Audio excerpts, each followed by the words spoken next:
We have the pleasure of having Andrea here today, and we're going to be exploring the topic of intimacy. So, Andrea, for today, how may we serve? We've been delving into layers of intimacy, and this is why I say it's like peeling an onion, because to me, you continually are peeling back the layers, and it's what you said. When I look at intimacy, I used to think of it as how I would connect to another, like how would I allow them even to love me? But really, it's about self, because I think the greatest exploration is within ourselves, and I think that we find the more that we delve into it, the more I find the little barriers and the stories and the things that I have created within myself that stop me from letting someone else see me or letting myself see me and truly love myself. Yeah. So I love that journey. You want to go even deeper into removing blocks to loving, valuing, and respecting yourself. You want to go even deeper into the possibility of being more intimate with others, but you're also recognizing in order to do that, you want to become more intimate with self. Yes. Is that it? Okay. So how do you want that to show up in your life? Where do you see that as a place of limitation that you're currently experiencing? But it's that whole vulnerability is a superpower. And so what I'm wanting to strengthen is my vulnerability and my ability to love myself because of it and not feel less within. Does that make sense? It makes complete sense. So when we're talking about intimacy, what form are we talking about? Because and please know all aspects of intimacy with ourselves and the way we demonstrate that with others, it's all the same. Simultaneously, there's different forms. For example, your daughter, I'm pretty sure you have a comfort zone of intimacy with her that you wouldn't necessarily have with someone else you meet on the street. So when we talk about intimacy, what places do you experience intimacy where there's a greater contraction that I want more, or I'm feeling the contraction here, you know? Right.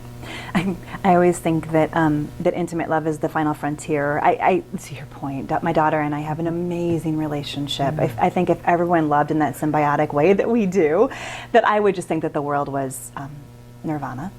But and I'm happy with my work relationships. I've built these friendships. Part of our work together has been like, how do you create a sustaining community and learn to receive, to support? And I feel like I have that. I feel like I'm just entering into this place of allowing myself to be loved by someone and seen as a real person. Not that polished, let me show you what I've accomplished and let me show you, but truly my, this is me. This is what you're getting. It's the lumps and the bumps and the ugly and the beautiful and it's everything. Yes. That for me to be able to be real is what's left. I mean, in terms of, you know what I mean? I'll always want to hone and polish, but that's a big thing for me. Right. To really show myself and to really believe that within all of what I am. Absolutely. Yeah. So the word authenticity is coming to mind. Yes. So I want to make sure I'm hearing you. What you're talking about is really how can I be intimate in, you mentioned you're happy with the work side of it, you're happy with your relationship with your daughter.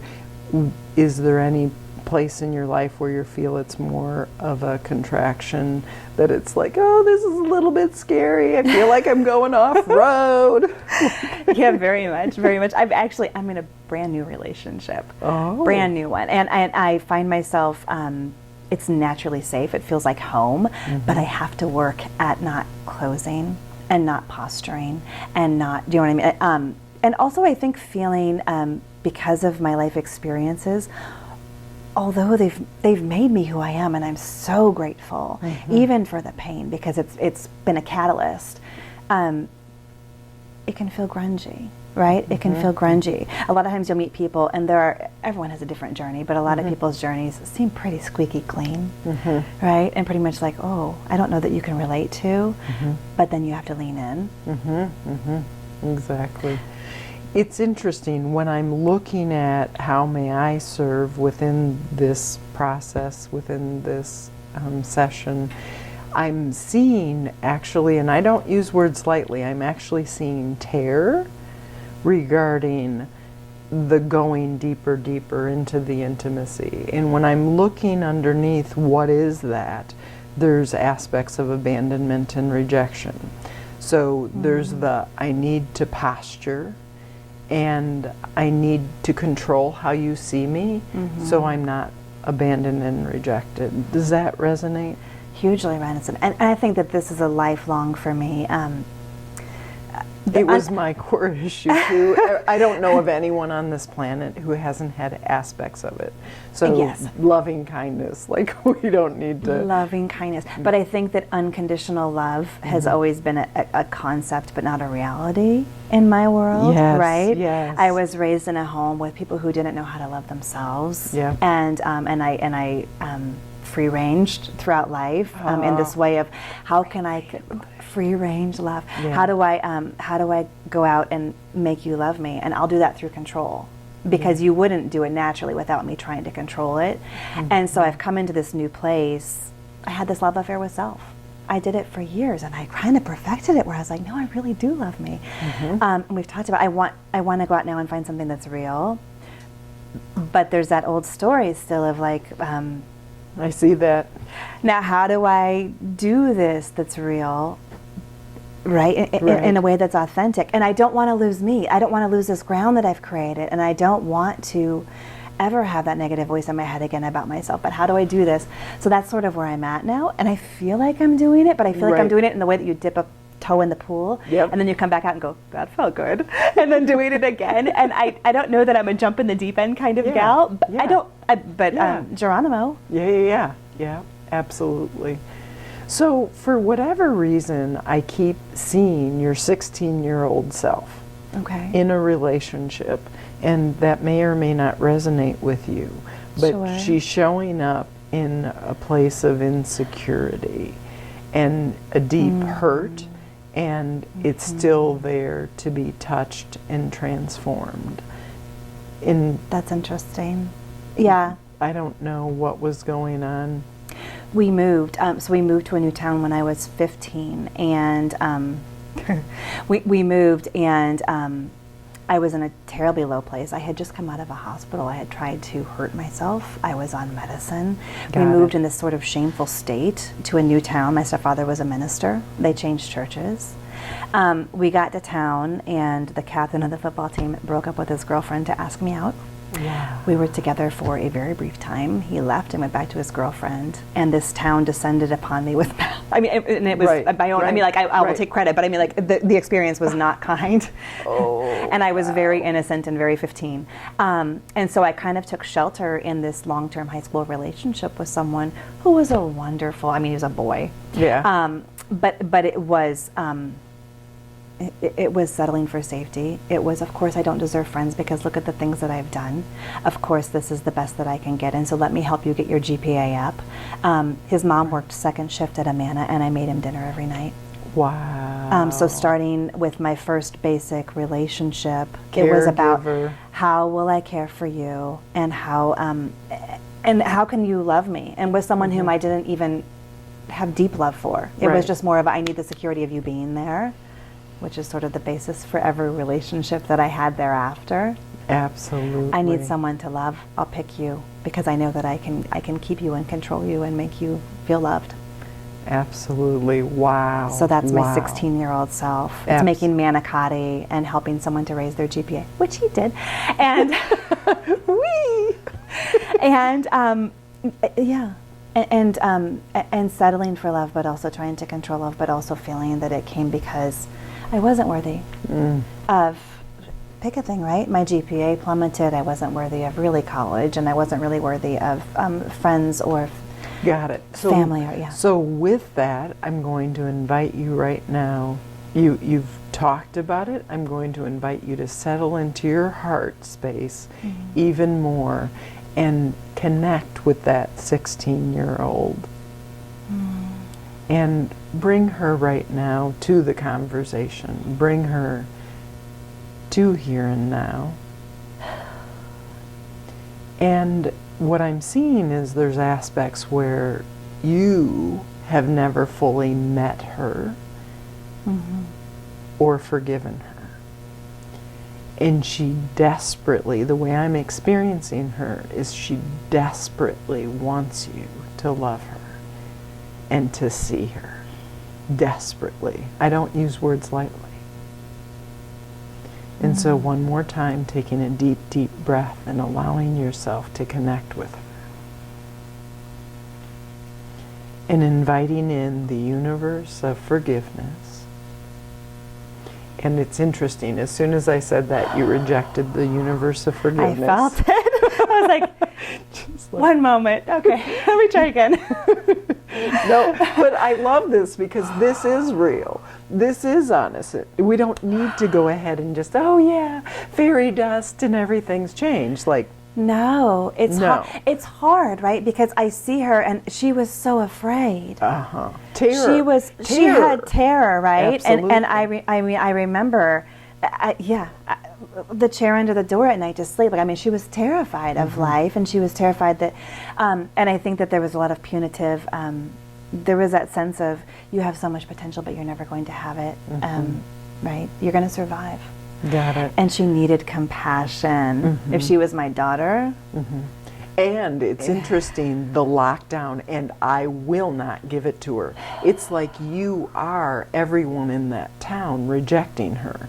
So when I'm looking at where is the decision, the point of the decision being made, it's within the move, and it's within the excitement of, oh, the football, star.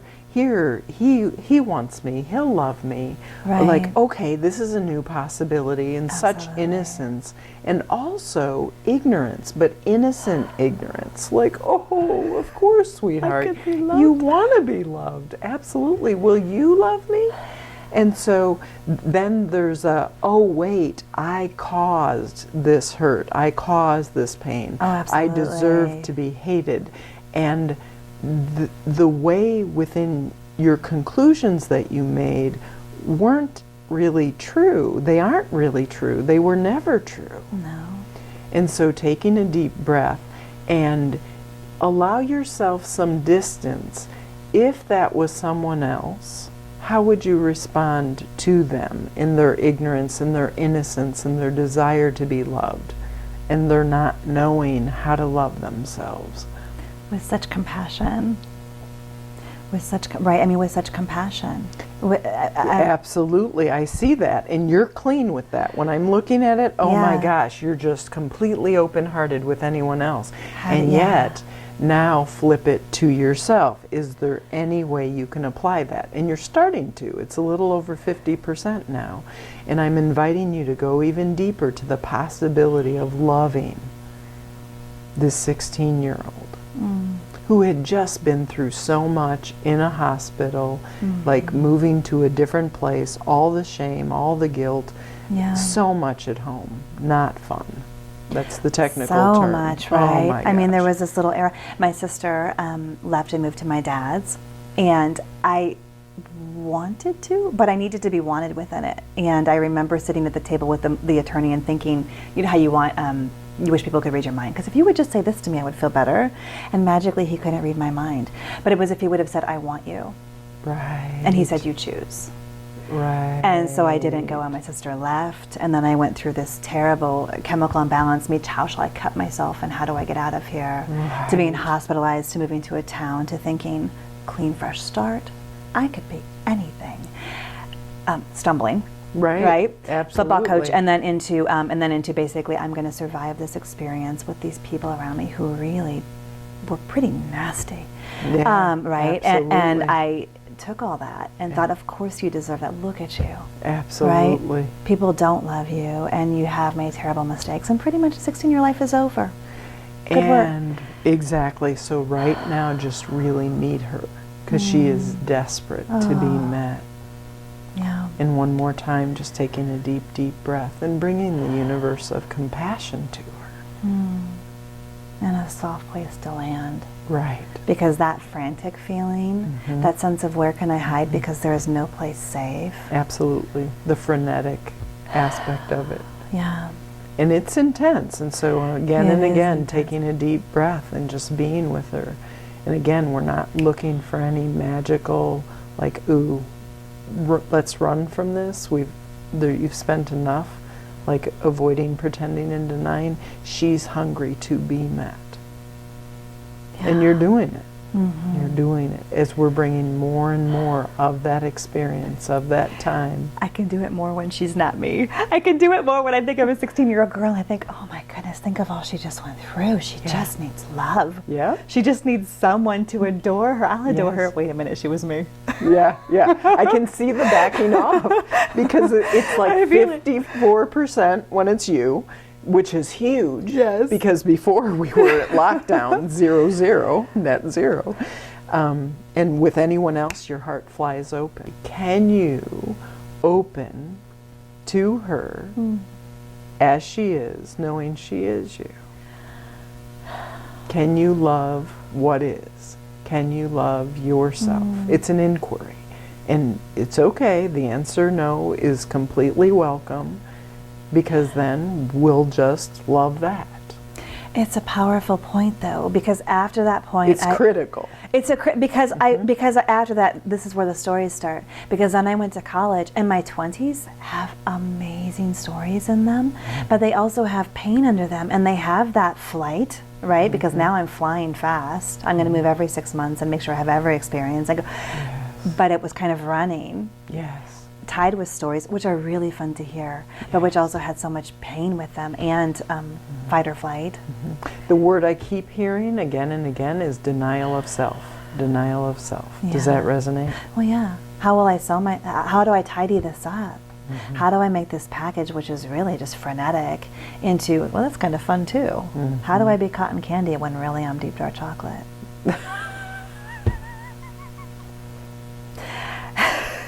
That is such a fabulous inquiry. How do I be all of it, right? Because I do have cotton candy too, but it's that deep dark chocolate, and it's the 16-year-old self. Because I think that she was met. I think that truly was the only era of my life where I was met with "you are not okay" in a blatant fashion, and I think that it impacted me in a way that made me say, "Well, shut this down." The way I actually see it, you were met with "you are not okay" multiple times even after that, but that was significant in your interpretation. And within the interpretation, it continued again and again, but your decision was already made. I am not lovable. And there had been notions of that, but this is it was validated. Well, it was validated in love, right? And I think in a man's love. And I think that was the first thing, because parents are parents and you grow up through your experience, but then I think it was an external party that you're like, okay, now I'm going to choose you, saying nope. That switched it, combined with there was a community of you're not okay and you are different. Yeah. So meet her. She was pretty awesome. Oh my. Oh my. She was unique, and she was, right? Vibrant. Wow. She was wow. She was, but she was in a very small town, and she was trying to wear, if I would have had an invisibility cloak for just a couple years. It would have never worked. It would never have worked, but I would have kept it in the closet for just in case. Invisibility cloak, no. She's too big. There's no invisibility cloak. But I resented being big, like I just wanted to just slice and it's who you are. Yeah. This is a part of the whole denial of self thing, and not being okay with it, like allowing yourself to shine. And people couldn't see you. And shining, and also being taught that you're not supposed to shine. Yeah. You're supposed to be a martyr, right? You're not supposed to be your best amazing. It was, what could you do for someone else, and how could you feel bad about it? Yes. Can I use you to feel bad? So give voice. What story did you accept, and are you going to continue to accept it? Oh. You made a decision, and the decision was you are not lovable. What are you going to do about it? I'm going to work on loving her, and I'm going to work on giving her the compassion that I would give to a stranger, that I wouldn't give to self. And do it right now. Yeah, it's right there. And you are ready, you are willing, and you are able. Like when I'm looking at you energetically, all of those things are shifting. So one more time, just taking that deep, deep breath and opening to the possibility of, wow, she is beautiful, she is amazing. She was innocently clueless. Like so clueless. So clueless. And I mean, think about how much you love and delight even when your daughter is clueless. Like, oh my stars! That's so sweet. And The whole way sweet. yes, Oh. yeah. And It's so true. It's so true. yes. And now bringing that full force into the 16-year-old and her experience and that possibility. It's so funny because I think I felt so old. I felt like I should know better, and I felt like, and I think also because I was always so independent that I felt like I'd always been. So I did feel like an adult. Right. I had training wheels, for heaven's sakes. I was such a kitten. But you know what I mean? But I think that I felt like because I'd always done it, that I was supposed to be ready. Absolutely. And are we ever really grown up or ready? But I mean, Exactly. and that's my experience with Arya, right? As I look at her, I think, oh my gosh, she's 13. And then I'm like, oh my gosh, she's 13. Yes. Yep. And bring that to the 16-year-old, Okay. just pure, unbiased, just no container, just pure love, that unconditional love to the 16-year-old. And open up to the universe of forgiveness, forgiving yourself for not seeing her in truth. Forgiveness of all the stories that she was less than ever.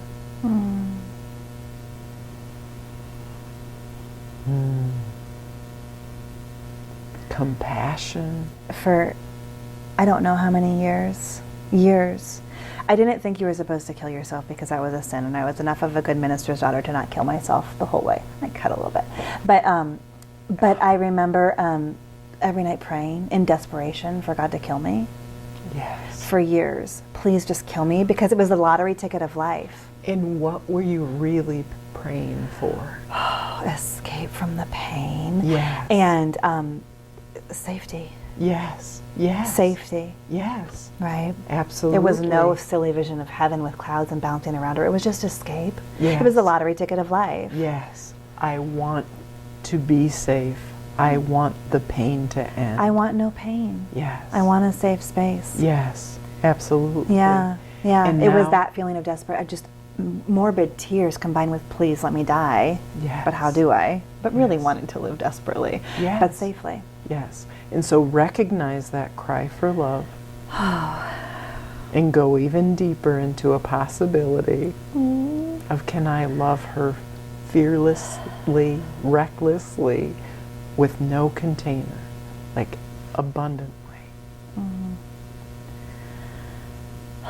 And even Sweet more, girl. right now you're up to like 69%, like even, yeah, exactly, that is a celebration. Even more, can I love? And can I be loved? Because this is about her opening up, and recognize as you love her and as she allows you to be loved, that's taking off the possibility of the limitation, because there is no you hurting her or her hurting you. You're so safe in this love. This is you.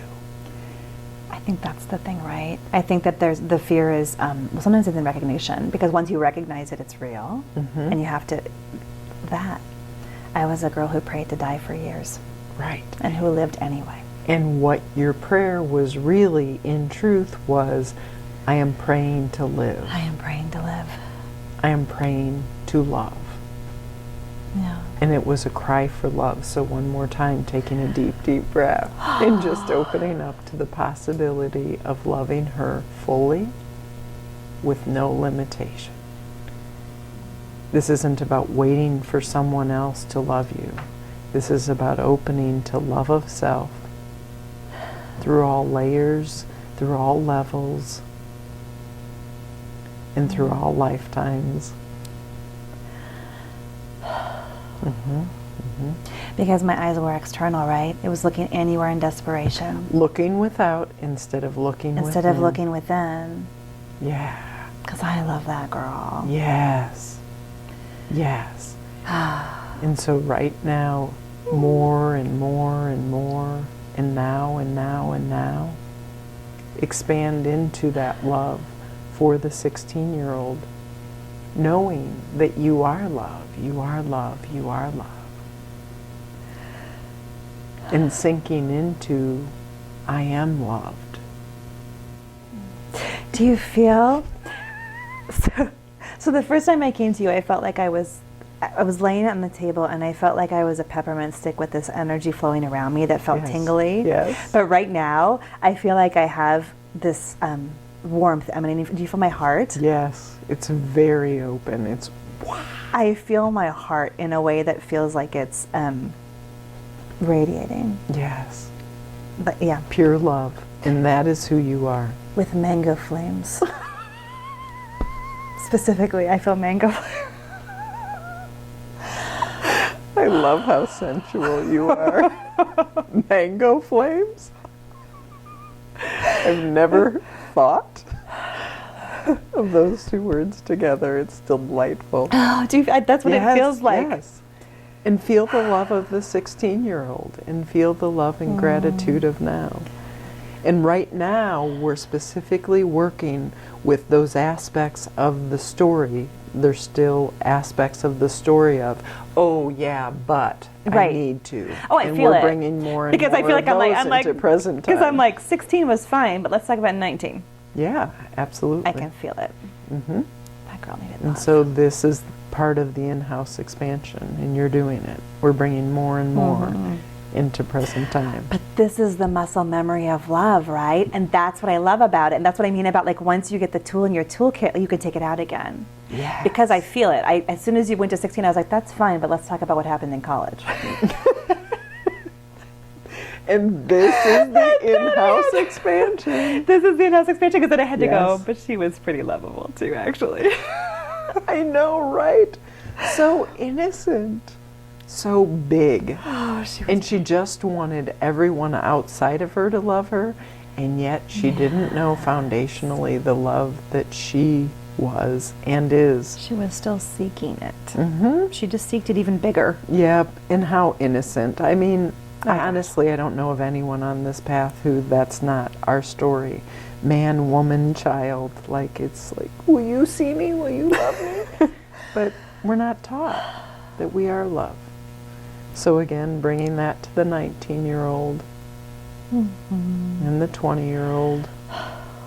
Well, there's lots of them. I have lots of those checkpoints. Yeah, I feel them all coming absolutely. up because I'm like, then there was Yep. that 21. Oh, Yeah, right? Oh, right. she was fun.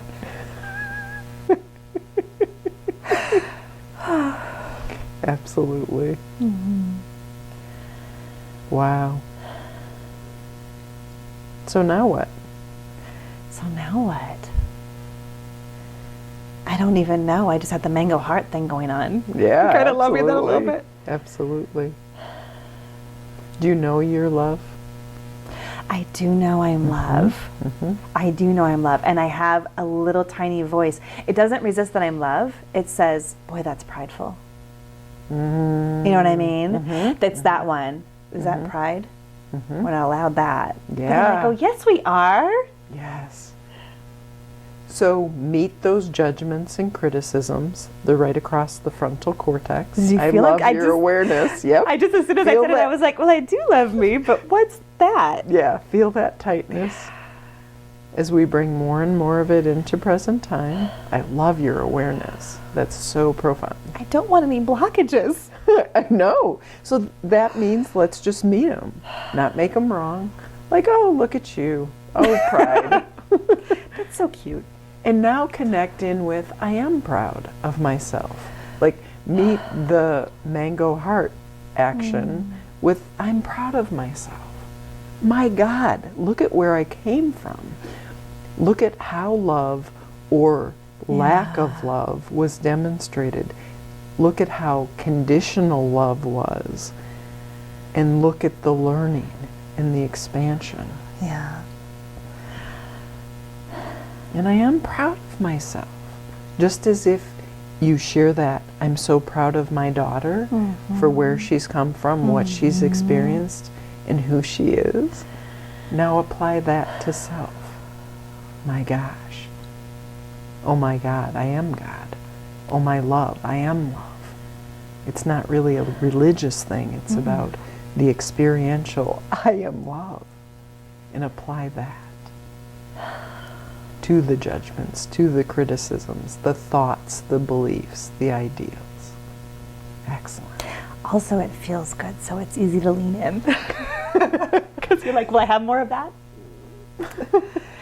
You are letting it in. I know, because it feels so good. Right. Now, if you were to guess, how do you think you might apply this to intimate relationships with a partner? Okay.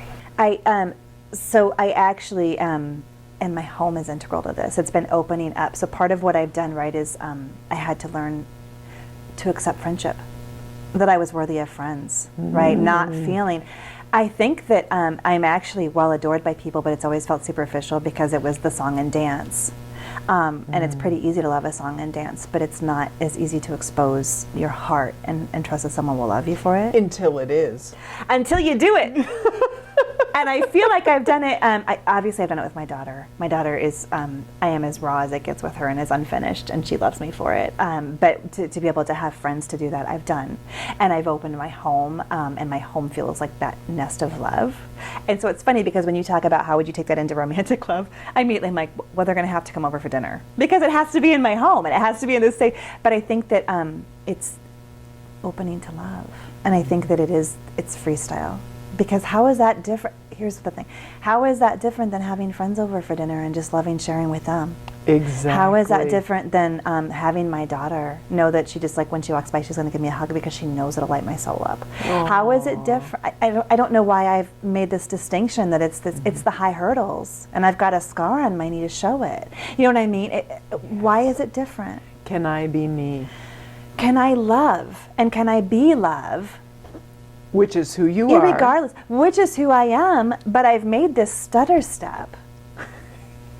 And that's, and when I think about it, it's ridiculous, but it's true, right? It's just, for me, it's like, oh, hold on, but that's love. But that's right, love, and right. I do this, right? Versus like, yeah, come over to the house, I love you, we'll eat. Why is it hard? And it's not. And it's not. So it is really hard until it's not, because we don't know that there's a new way within our being, that we can back off of the performance, that we can let someone else see our bedhead, Right. see the piece of spinach caught in our teeth. And do you still love me? And if you don't, that's hysterical. I love. Oh my Like, gosh. whether you love me or not, I love me. I love me, and I Yes. love me imperfect. It's so hard for me to love me imperfect, you know? Until it's not. Until it's not. But that's the lesson I'm having to learn. Because I will look for, oh my God, I have a zit, call into work for a week. No one can see this. It's ridiculous, the hurdles that we create. I love this conversation because this is the intimacy This is the intimacy. and the invitation. Even with self. It's only with self. It is only with It's self. only. Because if someone else has a story that they can't love me, that says nothing about me. That's about them. And so the level of intimacy within the possibility of, can I be in relationship with someone, it's really a revelation and an extension of my relationship with myself. And the courage to look inside and say, oh, am I lovable?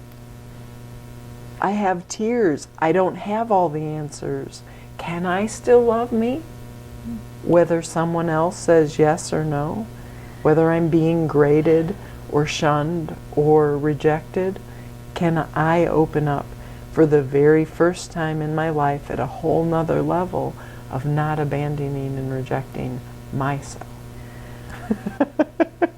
Do you feel my yes in there? Yes. Do you feel the mango heart? Yes, I you do. too? And it looks so good on you. I'm so happy for you. Thank you. Absolutely. Is there anything else you want to share? No, I want to go free range. You are free range. I am That is the truth of who you are. And I look forward to seeing how that's demonstrated and experienced more and more in your life. Because you deserve it. It's who you are. You are love. Thank you. Thank you.